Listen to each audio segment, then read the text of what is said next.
नमस्कार। इस वक्त हम प्रयागराज के नैनी धीरेन्द्र शास्त्री के कार्यक्रम में हैं और हमारे साथ वरिष्ठ पत्रकार भालचंद पांडे जी हैं। पांडे जी, आज जो है हमने जब धीरेन्द्र शास्त्री के कार्यक्रम में जब आने लगे, बहरहाल कार्यक्रम में तो हम 2 दिन से आ रहे हैं, लेकिन हम जब आज कार्यक्रम में आए तो मैंने देखा कि कई जगह जो है जो बोर्ड लगे हुए हैं, उन बोर्डों में जो है ये तमाम बीजेपी के नेताओं की फोटो हैं। जैसे बीजेपी का कोई सांसद है, बीजेपी का कोई मंत्री है, यानी मौजूदा वक्त की जो सरकार है उनके तमाम फोटोज हैं। दिनेश लाल निरहुआ होंगे या पवन सिंह होंगे या जितने भी लोग हैं इन सबके। तो आज हम ये आपके जानने की कोशिश ये करेंगे कि धीरेन्द्र शास्त्री का ये जो हनुमंत कथा है, तो यह कथा है या बीजेपी का प्रचार करने का यह एक जो है एक तरीके से तरीका है, क्या लगता है आपको? देखिए, ये उदय प्रताप सिंह अभी राजनीति में अपने आप को स्टैंड करने वाले हैं या करने जा रहे हैं। तो वो होता है ना, पदार्पण एक तरह से कहा जाए तो पदार्पण जो भी आता है, जैसे कोई भी मैच खेले, अगर फर्स्ट मैच में ही सेंचुरी मार दे तो उसकी जो इमेज है अच्छी बनती है। तो कहीं ना कहीं उदय प्रताप के दिमाग में भी होगा कि जो हमारी एंट्री हो वो धमाकेदार हो सकता है। एक कथा का आयोजन उसका एक माध्यम हो कि बीजेपी में हम एंट्री मारे तो हमारी जो बीजेपी में जो एंट्री हो वो बड़ी अच्छी हो। उसी का एक नतीजा कारण भी देख सकते हैं आप कि जितना शहर में बैनर पोस्टर लगा है, प्रधानमंत्री से लेकर के यहाँ के लोकल विधायक तक, यहाँ तक कि मेयर तक की बैनर में सबके चेहरे दिख रहे हैं। चाहे एमएलसी हो, चाहे विधायक हो, चाहे मंत्री हो, चाहे वो यहाँ तक कि जो शिक्षा एमएलसी के कैंडिडेट हैं उनकी भी फोटो जो है वो बैनर में दिख रही है। तो ये एक तरह से देखा जा सकता है कि कहीं ना कहीं ये कथा तो है ही है, इसके साथ साथ एक राजनीतिक मंच भी सजा है जहाँ पर कि लोग ये समझ सकें कि ये उदय प्रताप की एक राजनीतिक एंट्री हो रही है। बहरहाल एक बात हम आपसे कहना चाहेंगे कि मौजूदा वक्त के बाद यानी 1 साल बाद जो है उत्तर प्रदेश का विधानसभा चुनाव है 2027 चुनाव के पहले एक चीज पांडे जी हम आपसे जिक्र करेंगे, जानने की कोशिश करते हैं। जब बिहार का चुनाव था तो पंडित धीरेन्द्र कृष्ण शास्त्री ने जो है वृंदावन की यात्रा की थी, पग यात्रा इन्होंने किया था। अब जो है सामने 2027 में उत्तर प्रदेश का चुनाव है, तो यह कह रहे हैं कि 4 जुलाई के बाद हम रथ यात्रा करेंगे हिंदू राष्ट्र को लेकर के। क्या आपको लगता नहीं है कि कहीं ना कहीं जो है यह बीजेपी को सीधे तरीके से नहीं, लेकिन जो है एक किनारे रास्ते से जो है ये मदद कर रहे हैं, यानी एक तरीके से प्रचार बन करके उसके बाद जो है इनकी कथाएं या इनका जो है रथ यात्रा या इनका पैदल यात्रा वहीं शुरू हो रहा है जहां की आगामी चुनाव है। ऐसे में तो विपक्ष के जो अखिलेश यादव हैं या कांग्रेस के राहुल गांधी है, ऐसे में तो वह लोग यह मुद्दा छेड़ सकते हैं। वह लोग कह सकते हैं कि कहने का तात्पर्य यह है कि कहीं ना कहीं जो है ये तरीके से बीजेपी का प्रचार तंत्र में जो है बीजेपी की मदद कर रहा है। क्या लगता है? देखिए, हो सकता है, कोई बड़ी चीज नहीं है ये। बीजेपी की राजनीति का एक शुरुआत हो, 27 का आगाज हो, लेकिन ऐसा नहीं है। इनकी कथाओं में देखिए, एमपी का जब पिछला चुनाव था तो इनके कई प्रोग्राम में जो है वो कमलनाथ ने भी शिरकत की थी। कई आयोजन ऐसे थे जहां कमलनाथ ने ही आयोजन कराया था, इनकी कथा कराई थी। तो ऐसा नहीं कहा जा सकता, या हो भी सकता है, बहुत बड़ी चीज नहीं है। देखिए, जैसे बिहार का चुनाव था तो इनकी कथा का आयोजन किया गया था, लोगों ने जोड़ना शुरू किया कि इनकी कथा और बिहार का चुनाव दोनों का जो है कहीं ना कहीं सामंजस्य बैठाना शुरू किया। हो भी सकता है, लेकिन यह है कि अभी तो यहाँ पर जो लोग आए हैं उनकी मंशा केवल कथा सुनने की है और कथा के रसपान करने की है और अपनी अर्जी जो है लगाना और अपने भाग्य को जानने का प्रयास है।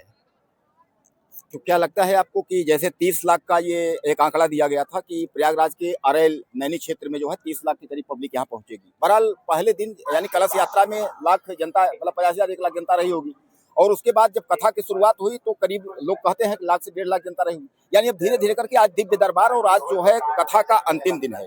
तो सबसे पहले मुझे आप ये बताइए कि अगर यह बात अगर बाद में उठती है या अखिलेश यादव की तरफ से, समाजवादी पार्टी की तरफ से या अन्य नेताओं की तरफ से यह कहा जाता है कि कहीं ना कहीं जो है केवल धीरेन्द्र शास्त्री ही नहीं, जो भी कथावाचक हैं वो बीजेपी को जो है एक तरीके से प्रमोट कर रहे हैं, बीजेपी का एक तरीके से प्रचार कर रहे हैं। क्या आपको लगता है कि इन कथाओं से और लोगों को आकर्षित करने का जो भी इन लोगों के पास तरीका है, इससे जो है बीजेपी को कहीं ना कहीं सफलता मिल सकेगी? 2027 का जो सरकार, योगी सरकार है, तीसरी बार यह एंट्री मार सकते हैं या कांटे की टक्कर जो है अखिलेश के साथ इनका होगा? क्या लगता है आपको? देखिए, बीजेपी चूंकि हिंदुत्व को लेके चलती है या हिंदूवादी पार्टी मानी जाती है, बाकी और पार्टियां जो है वो सेक्युलर अपने आप को करती हैं। तो चूंकि जो बीजेपी के मुद्दे हैं वो ढेर सारे, चूंकि ये कथावाचक हिंदुओं के हैं, हिंदू धर्म के हैं, तो चूंकि इनका मुद्दा तो हिंदू ही होगा ना। तो ऐसा हो सकता है कि विपक्षी पार्टियों को लग सकता है कि ये बीजेपी की बैटिंग कर रहे हैं, लेकिन देखिए, लगना और होना दोनों में बहुत अंतर है। ऐसा नहीं है, हो सकता है आज समाजवादी पार्टी कहीं कथा का आयोजन कराए तो हो सकता है जा भी सकते हैं, क्योंकि ये कथावाचक है। ये धर्म के या रक्षक नहीं कहे जा सकते, या धर्म के रक्षक भी हो सकते हैं, लेकिन ये कहीं न कहीं शंकराचार्य तो है नहीं, कथावाचक है। कथावाचक और संत दोनों में बहुत अंतर होता है। कथावाचक जहां भी बुलाया जाएगा वो जाएगा, कथा करेगा, अपना प्रचार प्रसार करेगा, धर्म का प्रचार प्रसार करेगा। कथावाचक का काम ही यही है, कथा करना, अपने धर्म के प्रचार प्रसार करना और लोगों को कथा का रसपान कराना। अच्छा, एक अंतिम सवाल हमारे दर्शक जो है आपसे जानना चाहते हैं, आप ये बताइएगा कि पंडित धीरेन्द्र शास्त्री जो है दावा करते हैं कि हम पर्चा निकालते हैं, हनुमान जी हमको जो बताते हैं, बालाजी की कृपा से हम सब कुछ जो है बता देते हैं। तो क्या लगता है आपको कि जो इसके पहले शंकराचार्य अभी मुक्तेश्वरानंद ने कहा था कि जो है वहाँ रुद्रप्रयाग की जो है वहाँ की जो है भूमि जो है वो फटी हुई है, वो अपने कृपा से जो है चमत्कार से ठीक कर दें, तो क्या ऐसा चमत्कार, ऐसा कुछ है, चमत्कार ऐसा है, या लोग जो है अभी भी अंधविश्वास के भरोसे जी रहे हैं? क्या लगता है आपको? देखिए, ये कहना बहुत कठिन है कि चमत्कार है। कुछ चीजें होती हैं वो चमत्कार की जा सकती हैं, लेकिन जो प्रकृति है उसके साथ कोई खिलवाड़ नहीं या छेड़छाड़ नहीं कर सकता। प्रयाग में जो भी हुआ है वो प्राकृतिक आपदा थी, उस पर किसी का बस नहीं है। वो संत कोई भी नहीं कर सकता। ये हर कोई अपनी अपनी दुकान सजाता है, ये भी अपनी दुकान सजाए हैं। हर आदमी फेमस होने के लिए कुछ न कुछ करता है। कुछ लोग तो कहते हैं कि एक ताड़ विद्या होती है जो जिससे लोगों के भूत को जाना जाता है, या लोग समझ सकते हैं कि लोगों का भूत क्या है।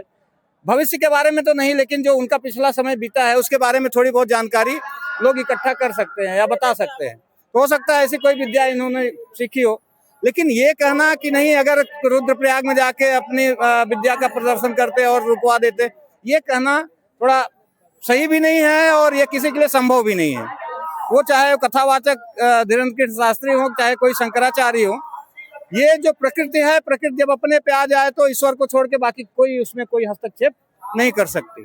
तो शंकराचार्य का कहना भी कहीं न कहीं राजनीति से ओतप्रोत था। एक अंतिम सवाल हम आपसे कहना चाहेंगे कि बागेश्वर धाम में ही एक कैडी गांव है, कैडी गांव में एक लड़का 14 से 16 साल का, वह भी जो है बागेश्वर धाम यानी धीरेन्द्र शास्त्री का जो है कॉपी कर रहा है।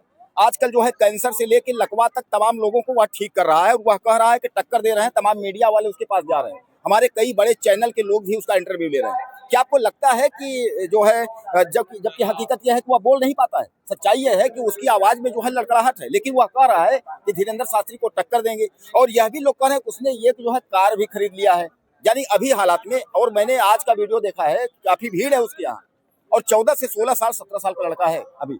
यह भी कहते हैं लोग कि वह पहले रिक्शा चालक था और उसके बाद जो है वो अचानक जो है बाबा बन गया। क्या आपको लगता नहीं है कि सनातन को लेकर के कहीं ना कहीं जो है लोग अब खेल खेलना चाह रहे हैं, या लोगों के भावनाओं के साथ लोग खेल खेल रहे हैं, या ऐसा कुछ है, या किसी को अचानक सिद्धि, रात में सिद्धि हो जाती है, सुबह वो बाबा बन जाता है? क्या लगता है आपको? देखिए, समय समय पे ऐसी ढेर सारी घटनाएं घटी हैं जो अचानक सामने आते हैं, कहते हैं कि इन्हें सिद्धि प्राप्त हो गई। कुछ चीजें सत्य भी होती हैं, और लेकिन ये इससे अनुमान लगाना कि नहीं वो बहुत सिद्ध ही है, ये संभव नहीं है। सनातन ही नहीं, आप हर धर्म में देखेंगे कुछ न कुछ ऐसे अंधविश्वास पैदा किए जाते हैं, होते भी हैं, जो जिससे भी लगता है ना कि नहीं ये चमत्कार हो रहा है। कहीं ना कहीं ये कोई विद्या है जो लोग सीखते हैं, उसका प्रभाव थोड़ा बहुत दिखता है, लेकिन ये चमत्कार वास्तव में एक सीमित समय के लिए होता है। चमत्कार अगर ईश्वरीय हो तो हमेशा के लिए रहेगा। जितने भी बाबा हुए एक क्षणिक समय के लिए वो चमत्कार हुए, उसके बाद धीरे धीरे वो खत्म होते गए। ऐसा नहीं है कि ये बच्चा जो अभी आया है वही है, या शास्त्री जी हैं, इनके पहले भी ढेर सारे बाबा हुए, लेकिन उनका चमत्कार एक क्षणिक हुआ। एक आपने सुना होगा कि सत्य साईं बाबा थे, उनका भी कुछ चमत्कार होता था, बड़ी पब्लिक जाती थी, लेकिन वो भी मनुष्य थे, उनका भी अंत हुआ। और एक समय के बाद उनका भी चमत्कार धीरे धीरे वो मंद पड़ता गया और कुछ समय के बाद खत्म हो गया। कई बाबा ऐसे, एक बाबा और हुए तांत्रिक, चंद्रा स्वामी हुए, वो बड़े सिद्ध पुरुष माने जाते थे। एक समय था कि प्रधानमंत्री तक पर उनका प्रभाव हुआ करता था, लेकिन एक समय के बाद उनका भी प्रभाव खत्म हुआ, उनका चमत्कार खत्म हो गया। तो समय समय पर ऐसे बाबा आते रहते हैं, चमत्कार दिखाते हैं, कुछ समय के लिए चलते हैं, उनकी दुकान जैसे जैसे बंद होने शुरू होती है वो समाज से या बाजार से धीरे धीरे गायब हो जाते हैं। तो ये कहना कि नहीं चमत्कार है या ईश्वरी, हो सकता है कुछ समय के लिए ईश्वर का आशीर्वाद हो, चल जाते हैं, लेकिन उसके बाद वो क्षणिक ही साबित होते हैं। तो बहरहाल मैं आपको बता दूं कि 2027 के चुनाव को लेकर के अखिलेश यादव विपक्ष को लेकर के और सत्ता पक्ष को लेकर के ये सारी जो बातें हुई, अब इस पर आपको बताना है कि क्या यह जो कथा का आयोजन था, तमाम जो पोस्टर और बैनर्स में फोटो बीजेपी के लोगों के लगे हैं, तो क्या यह एक कथा सोची समझी साजिश के तहत हो रही है 2027 के चुनाव को जीतने के लिए, या यह हनुमंत कथा जो है लोगों के भक्ति के लिए, लोगों को और खासकर देश के सुख खुशहाली के लिए, यानी इन सब पर जो है। और उसके बाद जो है आप मुझे ज्यादा से ज्यादा लिखिएगा कि सनातन को लेकर के कि जो आजकल का जो रवैया है लोगों का और तमाम बाबाओं का, इस पर आप ज्यादा से ज्यादा अपने विचार जो है लिखिएगा। और पांडे जी कुछ कहना चाहेंगे? यही कहेंगे कि देखिए, धर्म अपनी जगह, आस्था अपनी जगह, राजनीति अपनी जगह। धर्म का राजनीति में एंट्री वो सही नहीं है, और राजनीति में धर्म का भी प्रवेश जो है वो कहीं न कहीं बहुत अच्छा नहीं माना जाता, क्योंकि जहां भी राजनीति में धर्म प्रवेश किया वो राजनीति खत्म हो गई, और जहां राजनीति धर्म में प्रवेश की धीरे धीरे वहां धर्म भी बदनाम हो जाता है। इसलिए धर्माचार्यों से और राजनीतियों से एक अनुरोध है कि दोनों को दोनों जगह रहने दें, और धर्म जहां है धर्म अपने स्थान पर रहने दें, राजनीति करते रहें। तो दोस्तों, आप जो है अपनी जो भी राय होगी मुझे ज्यादा से ज्यादा जो है चैनल पे आप लिखिएगा और लाइक करिएगा, सब्सक्राइब करिएगा, और खबरें जो है जो भी अपडेट हैं ज्यादा से ज्यादा आप कमेंट करिएगा। और उसके बाद जो है अगले वीडियो में फिर हम दोनों भाई जो है अगले नई खबर को लेकर के फिर आपके सामने रूबरू होंगे। तब तक के लिए